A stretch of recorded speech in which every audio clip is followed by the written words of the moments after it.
একটু অবাক হয়ে গেলাম, কারণ 14 তারিখে উনি একটি মঞ্চ থেকে বললেন যে সঞ্জয় রায় নাকি আসল ফাঁসি মানে অভিযুক্ত। উনি জানলেন কি করে? ধনঞ্জয়ের কথা উনি আনছেন, উনি কাকে আড়াল করার চেষ্টা করছেন? আমরা একটু অবাক হয়ে যাচ্ছি।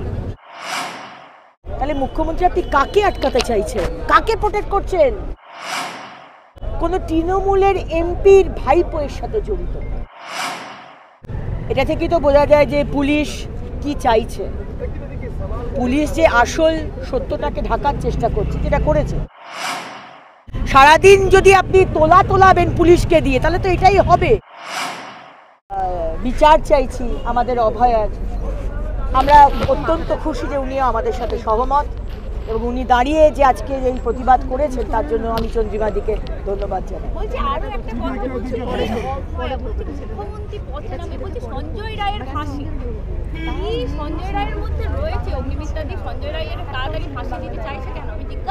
আমি তো একটু অবাক হয়ে গেলাম, কারণ 14 তারিখে উনি একটি মঞ্চ থেকে বললেন যে সঞ্জয় রায় নাকি আসল ফাঁসি মানে অভিযুক্ত।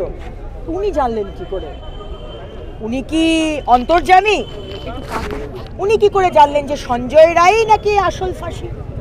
উনি ধনঞ্জয়ের কথা আনছেন, যে ধনঞ্জয় হিতাল পারেখকে আমরা মনে আছে আমাদের, যে তাকে সে কিভাবে রেপ করেছিল। ধনঞ্জয়ের কথা উনি আনছেন, উনি কাকে আড়াল করার চেষ্টা করছেন? আমরা একটু অবাক হয়ে যাচ্ছি। বারবার উনি সঞ্জয় রায়ের নাম কেন বলছেন? সঞ্জয় রায় একজন সিভিক ভলেন্টিয়ার, যে মদ্যপ অবস্থায় সবসময় থাকে। সে সেখানে জুয়া আর মদের আড্ডা চালায়। আজকে একটা মদ্যপ, সেদিনকেও সে মদ্যপ ছিল। আজকে সেই সঞ্জয় রায় ওপরে গিয়ে একটি মেয়ের কলার বোন ভেঙে দিল, একটি মেয়ের পেলভিক বোন ভেঙে দিল, একটি মেয়েকে গলার হাড্ডি ভেঙে দিল, ক্ষতবিক্ষত করে দিল, চোখ দিয়ে রক্ত, প্রাইভেট পাস দিয়ে রক্ত। একটা লোকের পক্ষে সম্ভব নয়। তাহলে মুখ্যমন্ত্রী আপনি কাকে আটকাতে চাইছেন, কাকে প্রোটেক্ট করছেন? আরজি করের হাসপাতালের ডাক্তারবাবুরা বলছে কোন তৃণমূলের এমপির ভাইপোয়ের সাথে জড়িত। আপনি কি তাকেই আড়াল করতে চাইছেন? মুখ্যমন্ত্রী কাকে আড়াল করতে চাইছেন?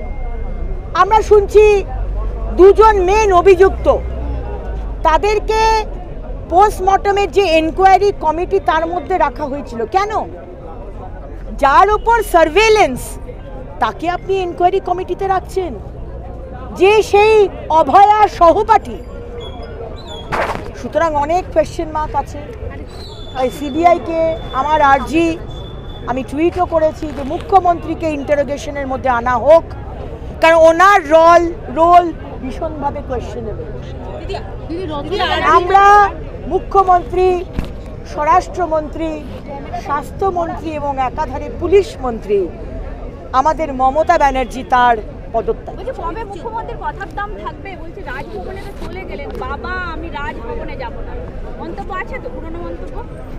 দেখুন, আসলে উনি যেগুলো কথা বলেন সেগুলো, ওনার বয়স হয়েছে, আমরা বারবার বলি যে উনি ভলেন্টারি রিটায়ারমেন্ট নিক, উনি ভুলে যান। উনি তো বলেছেন আমাদের টাকার দরকার নেই, কেন্দ্র থেকে টাকার দরকার নেই, কেউ ভিক্ষে করতে যাবে না, আবাসই চলে যান টাকা চাইতে।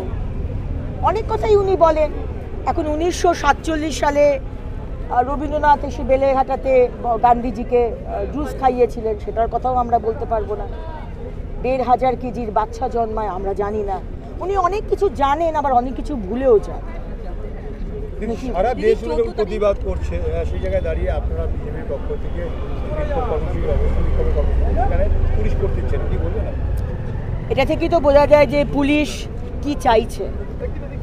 পুলিশ যে আসল সত্যটাকে ঢাকার চেষ্টা করছে, যেটা করেছে।